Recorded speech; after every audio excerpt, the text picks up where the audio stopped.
We show you all the ways the balls bounce. Isn't that right, Dave? The wind was blowing all night long, and we discuss all the finer points. So celebrate Cardinal sports with us. Okay, that's a bit creepy. We will show you all the finishes. Sportsnight is next. Dave Emmy unplugged. A lot of fun with David Emmy around a camera as we get things set up. Hello, everyone. Welcome to Sports Night. I'm Joe Young. And I'm Howie Shapiro. And we are down to the end. It's the final nitty-gritty. week of the football season. Both soccer teams into tournament action. Yep. Tennis section individual tournament started today. We got the conference championships coming up for the swimming and diving team. And for cross country, we got conferences, loaded with sections, good stuff. all kinds of fun. All kinds of stuff, but that means winter's coming, and very soon there will be an end to the fall season once again. Yeah, but hockey starts, and I know you're excited for that. Always, always. Well, it's a short week for the football team. A trip to undefeated and top-ranked Totino Grace coming up on Wednesday. On Friday, the Cardinals' final home game of the season and a realistic chance to get a W. The Osseo Orioles were just 1-5 with their only win over Andover back in Week 2, so they had also lost 4 in a row. Two teams looking for anything positive they can find in the final weeks of the season. Cardinals start on the upside. Defense holds Osseo on 4th down. The offense takes advantage of the short field. Tyler George, Carter Geyer pushed out at the 1. Next play, George rolls out, and he's going to put it up for Geyer again. Nice job going up to get it. Coon Rapids on the board first. But the lead was very short-lived. Osceo's next play from scrimmage, Parnell Taylor finds the hole, cuts it back, breaks a tackle, and he's off to the races. A 65-yard touchdown run would even the game at 7 apiece. Cardinals answer on offense. They march down. It's George to Carter Geyer again. This time over the middle. He fights for the last few yards, gets his second score of the game. Cardinals on top 14-7. Unfortunately, it's deja vu all over again for the Cardinals on defense, or his first play is a run off left tackle by Jeff Ekior. Huge hole, and he's able to get to the sidelines, turn on the afterburners. 72 yards, Ekior for the score. 14 all after one. Coon Rapids looking to answer again early in the second. George's pass is tipped. Tevin Yang gets the pick, immediately races to his left. He's returning it, 29 yards untouched. And the Orioles have their first lead of the night. They made sure it was the only lead they would need. Orioles take over with 3 more touchdowns in the second quarter. Great screen set up along the near corner. Ekior down the sidelines with some huge humans escorting him for the 33-yard score. That line huge for Osseo was huge, and they were mobile. They got out in front of them, and they just ran over the Cardinals. 41-14, all the scoring finished by halftime. Yeah, they had two guys in line over 300 pounds. So, yeah, they had some beef up front. Cardinals started out well, and they really did. Even though they gave up the big plays, and they gave up on both sides of the ball with that interception return for the touchdown, they started out well. The unfortunate thing, the wheels then came off, and they couldn't match score for score, and then Osseo ran away with it, literally. Yeah, and you want to talk about looking uphill. The number 1 ranked Totino Grace Eagles on Wednesday. It'll be their final home game, so they're going to be looking to finish strong. No question. Undefeated this year, obviously. And then you look at sections, and the way it looks right now, either in Maple Grove or Blaine, week 1 on the 28th. Either way, the matchup's going to be a tough one for the Cardinals. I mean, this is going to be an unbelievably tough game for Coon Rapids on Wednesday night against the number 1 team in the state, and they're just going to show us, I'm sure, why they're the number 1 team. But Cardinals will they don't quit. Even though that they're playing for their first win of the season, they do not quit. Yeah, and they need to go in there thinking on any given Friday night, anything can happen. No question. They will need a lot of things to happen in their favor for it to go their way. Yes, but we'll be there. We will be there. It was a busy day at Reed Sweet Tennis Center in South Minneapolis. That's where the Section 5 AA individual tournament took place starting at 8 a.m. on Monday. None of the Cardinal players were seeded for the tournament, and a couple started against some very tough opponents. There was one Coon Rapids win, but no one advancing to Tuesday's semifinal round. Coach Stork getting his players as prepared as possible for an early morning start. Sophomore Carly Nelson, the youngest Cardinal at section. She has to face the 4th seed from Maple Grove right away. Nice job on this point getting to the net for the smash, but she's done in the first round with an 0-6 loss. Coming up, Maya Mashinsky Facing unseeded Jessica Dahl of Osseo, Mashinsky bounced back from a slow start but lost in 3 sets. 0-6, 7-5, 2-6 was that final. Maddie Restra and Maddie Georgie teaming up for the tournament. They dropped the number 4 seed. Pup and Bolin from Delano. They end the season for Western and Georgie 1-6, 2-6. Senior captains Helen Nelson and Emily Everard started the tournament with an impressive 6-0, 6-0 win in the first round. Unfortunately, they ran to the second seeded duo from Delano in the second round. They lost 1-6, 1-6 to end the Cardinals' day. Yeah, and it's a long tournament. You have 3 rounds today. The semifinals and finals will be held on Tuesday over at Reed Suite. We'll take a real quick look at the brackets first. The singles bracket, and you see not a lot of upsets, just a number 5 over a number 4. Epstein is the number 4 ranked player that beat Carly Nelson in the first round. They're the 4th seeded, I should say. That's the only upset going into the singles semifinal, so a nice job by the seeding committee, I guess. Only 2 unseeded players making it into the quarterfinal round. Look at the brackets for the teams. And you see number 1 and number 2, a 6 and an unseeded team making their way in. Stevens and Lubin from Buffalo will face Stevenson and Stern from Wyzetta in that quarterfinal tomorrow morning at 8 a.m. Yeah, the team from Buffalo upsetting the number 5 seed. Yeah, so a couple of upsets in the doubles, only one there in the singles, but Cardinals done for the season, unfortunately. Volleyball team last week on Monday night was hosting Spring Lake Park, and they were on the road rather at Spring Lake Park, and they lost that one in 3, 25-15, 25-9, and 25-9 to the Panthers.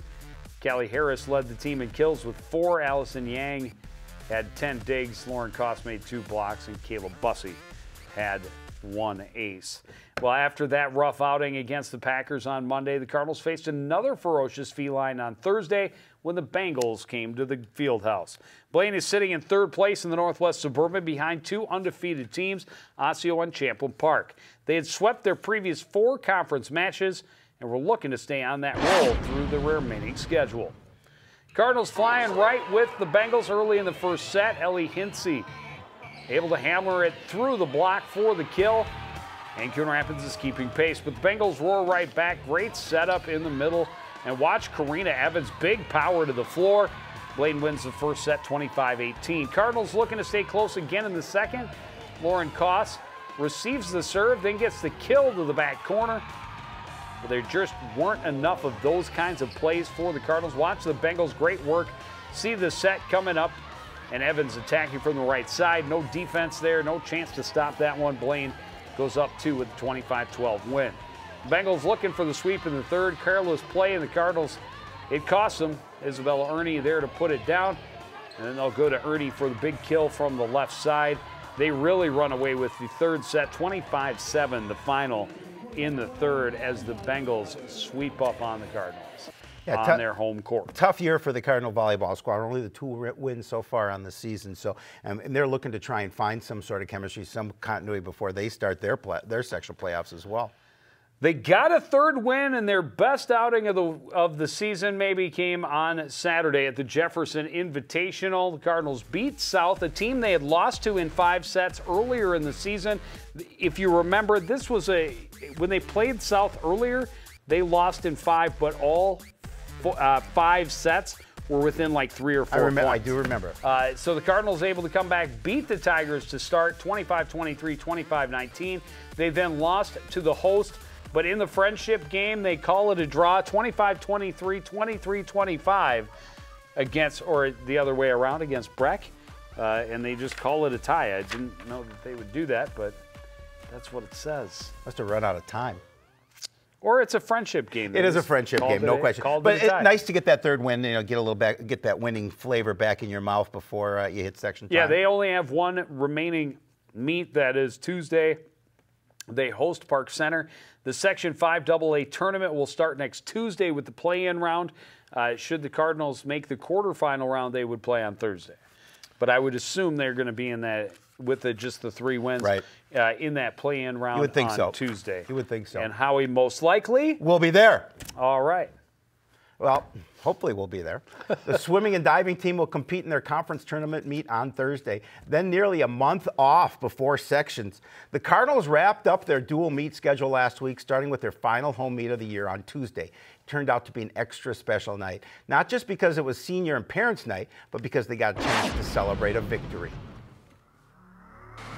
Cardinals had to gut this one out to the very end, and every point was important. Their young leaders get them to a great start in the 200 medley relay. 7th grader Emma Schmidt starts in the backstroke.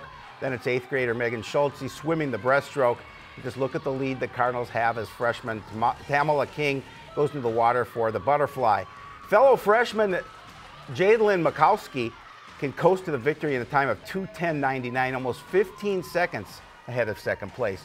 Schultze in the water again for the next event. She blows away the field in the 200 free. She wins in 2:08.34, second best in the middle school record books. Up next, the 200 IM, and it's another blue ribbon for the Cardinals. Tamala King showing the skill, getting another dominant victory for Coon Rapids, touching up in a time of 2:33.81. Fourth event, what's an intense one? The 50 free, Joe's favorite. This one is a photo finish. 7th grader Emma Schmidt getting her fingertips to the wall for the win by just 7/100th of a second. Boy, what a nice swim for her. She's able to get the win. But the story of the night, Captain Galadriel O'Grady. She's going to put an amazing 260.45 in diving. It's a night she will never forget. And her teammates are there to share in her joy. O'Grady destroying the 23-year-old record held by Stacy Christian, beating it by nearly 17 points. O'Grady smiling ear to ear for the photo op, and well-deserved. Smiling even more with a win for the Cardinals. There's a look at Christian from 1993. Nice. And a 260.45 for Galadriel. Isn't that great? Way to go, Mog. Impressive. Absolutely. Impressive. I No mean, question. just crushed the record. Yeah. Couple of other notes. Senior captain Maddie Volk dropped 4 seconds to win the 100 fly, and senior captain Spencer Stewart grabbed a crucial third-place spot in the 100 breaststroke that allowed the Cardinals to secure the victory before going into nice the win. 400 free relay, the final event of the night. On Thursday, the Cardinals taking on the Elk River Elks. They come up short against Elk River, 104.73. There are some first-place finishers that should not surprise you. Tamala King, Mog O'Grady, Maddie Schultz, or Meg. There's too many Maddies out there. Schultze gets the win in the 500 free, and the 400 free relay is a first-place finish for the Cardinals in 4:08.59. And then upcoming, they have the Northwest Suburban Conference Tournament. Because it's such a large conference, 13 teams, they break it up, and top 2 teams swim for first place, next 2 swim for third. Cardinals will be swimming for 11th place with Park Center and Irondale on Tuesday. I believe that's at Park Center. The Section 7 AA swimming and diving tournament, individual tournament, obviously will start on Thursday the 10th. So they have a lot of time to really work on coming out and having their best times. You know they will. Tournament. You know they'll be swimming a lot during that time and trying to continue to increase things. And at the same time, getting the rest they need. Absolutely. I have complete faith that Coach Donaldson will have them ready a month from now. No question. Cross-country teams have this week off to prepare for the section championships next Thursday. Both teams coming off of good showings at the conference meet. Cardinals joined the other 13 Northwest Suburban teams at Elk River Golf Course last Thursday. Both boys and girls were able to improve their positions from a year ago. Each had 2 runners earn all-conference honors, and both should be ready to make a run at sections next week. Just an absolutely perfect day on the course for the Rays. Cardinals boys with a great day. We missed Paul Breitbach, who finished in 8th place, but Tanner Ross crosses in 26th in 17:31. Joe Coughlin, honorable mention with a 24th place finish. Matt Dunn was 46th. Reed Smith and Nick Jorgensen take 49th and 50th. Girls, without a couple of key individuals for the conference championships, but the Cardinals are able to step up to the challenge and still improve their position in the end. Depth is key. Elena Hedlund led the way for the Cardinals, sticking it with the leaders and finishing 9th overall in 2019. Brini Del Castillo next, earning all conference with a 25th place finish. 9th grader Sarah Eichstad is the next Cardinal to the finish line, taking 71st, and a strong finish right behind her by 7th grader Julie Hedlund. In 73rd, sophomore Olivia Ellenbecker is the 5th Cardinal finisher in 77th. Coon Rapids takes 10th as a team. Yeah, they were fortunate. What a beautiful day for that race. Yeah, absolutely perfect to get that kind of weather in this time of year. Early October. They're hoping it will continue because they've still got some races to get in. They have the section championships next Thursday. State championships aren't until the 5th of November. So got some time there as well. Cold temperature training as well. It'll be cold by the 5th of November. I guarantee it. That's coming from the CTN meteorologist. Hey, I'm not the best at Coon Rapids for nothing. You know, I'm the only one at Coon Rapids too. In this building. Yeah. Anyway, the meteorologist to the stars. The boys' soccer season is over after a loss to Anoka in last week's Section 7 AA quarterfinal. The Cardinals initially thought they would be going to Duluth, but a tiebreaker dropped them to the 6th seed, which meant they would face the 3rd-seeded Tornadoes. Anoka won the regular season meeting 2-0, but the Cardinals had a few players back from injury. They were confident that they could fly through the storm. Tornadoes bring the pressure from the opening kick. Great chance off the free kick for Donnie Guimont. Sorry about that. But Volker guesses right and makes the diving save. Anoka on the attack again. Near corner is Blake Perry. But watch the cross, floats it perfectly to the back border. Guimont there with the header. Volker gets a piece of it, but it's in the net to put the Tornadoes on the board. Still only 1-goal game in the second half. Cardinals looking to get a few more looks at the Anoka and the Alex Lynch with a close-in shot in, but keeper Peterson makes the save. Even better chance right here for Isaac Sugby. Creates some room and gets off a good shot, but Peterson's able to jump up and punch it out of play. Tornadoes get to some insurance just over midway through the second, attacking with numbers. Blake Perry is stopped point blank, but Blake Doya is right there to clean up the rebound and give Anoka the 2-goal edge. They add one more late in the game. Doya starting with this time from the corner. Good shot, Volker for the save, but Jeff Neist is there for the rebound. Anoka ends the Cardinals season with a 3-0 loss. Yeah, the Cardinals knew it was going to be a tough go going up against Anoka that had only beaten them 2-0, but had controlled a lot of that game. They gave it a much better effort, I thought, in the second half. I agree. I thought they came out a little bit slow. It was nice to see some of their pieces back. Volker came up with a couple of very big saves coming back from his injury. Unfortunately, they come up short. The Anoka Tornadoes went on to Saturday's semifinal round, and they take on the Blaine Bengals. They lose. Top 2 seeds advance. Andover 4-0 and a 3-0 win to reach the championships. Those are held at Andover on Tuesday night. Well, the girls soccer team is headed to the section semifinals on Tuesday, where they'll try to knock off the top-seeded Centennial Cougars. Cardinals did just enough to earn themselves a high seed in a home game to start last week's section tournament. They hosted 5th-seeded Spring Lake Park on Thursday. Cardinals' last win of the regular season was over the Panthers, and they were hoping to duplicate the effort to start the playoffs. Spring Lake Park bringing the pressure. Nicole Frazier is in position to make the easy save on the shot by Maddie Beams. Coon Rapids pressing with speed all game long, and it led to chances. Kalina Verdict on the breakaway.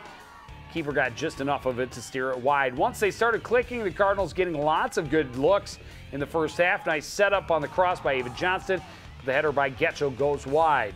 They keep at it, though, off the throw-in by Caitlin Ackerman. This one bounces to Verdict for the shot. Miller able to punch it up and out of play. Still scoreless to start the second half. Cardinals creating chances with speed again. Long through ball by Engen. Gives Getchell a chance on the run. Her shot is going to go just wide. She got a little body on the pressure from Schultz from behind. Then there was this. Best chance of the game for the Panthers, and it's one they won't soon forget. It all starts with a throw-in. Cardinals can't clear. Shot blocked by a defender. Then a great pass to the back door, and oh, that was a wide open net that Moen just missed. She put it up and over, and it was costly. Cardinals come back a few minutes later. Caitlin Ackerman, the steal, gets it ahead to Verdict. Verdict on the breakaway. She's not missing this time. Midway through the second half, the Cardinals take the 1-0 lead, and they will hold on from there to move on to the section semifinal. You know, Joe, this was a game where Coon Rapids really, for the most part, dominated, and it really should have been more than a 1-0 score. They couldn't get the ball in the back of the net, something they've been having trouble with this season. They got past that team, and they've got a tough one coming up. Well, and they had to I don't know, be kissing horseshoes on the sideline or something. I mean, Moen was all alone with 24-foot wide, 8-foot high net staring her in the face. And she knew it too. And it just hopped up a little higher. Oh, you feel for her, but it's a fortunate thing for the Cardinals. They are moving on. Centennial, you may recall, handed the Cardinals a 6-0 loss just a couple of weeks back.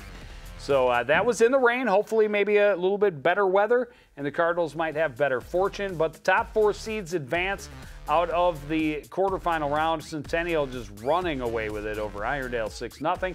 Champville Park a 5-2 win over Park Center. And Maple Grove also a 6-0 winner over Osseo. Yeah, and that game against Centennial tomorrow night, I mean, Centennial is a team that obviously is very good, have not lost a game. They've had 3 ties. That's their only blemish, so to speak, on their roster. But this is a team that once they get the lead, they play better. Coon Rapids will have to come out, I think, and try and get that first goal of the night, put a little pressure on Centennial in order to be able to stay in that game. Well, you can throw the records out the window. It'll be as cliche as possible. It's playoff time, and we will be there. We will, of course, not be able to bring it to you live at 7 o'clock. That will replay here at midnight on Wednesday night, or on Tuesday night. On Wednesday evening, that's still live. Yes. Our last live coverage of the fall season is the football finale at Totino Grace. Starts at 7 o'clock. Section 5, 6A quarterfinal round is being held on Friday the 28th, and we will have a replay for you at midnight. And again, my guess is Maple Grove or Blaine. Some of that, which one, could depend on what happens on Wednesday night in their contests. Yeah, it'll be interesting to see. Now, obviously, we know they're going to be on the road somewhere. Absolutely. But that's going to do it for this edition of CTN Sports Night. I want to thank everybody out there for joining us and continuing to support everything we do here at CTN. For the entire crew, including Howie Shapiro, I'm Joe Young, saying good night.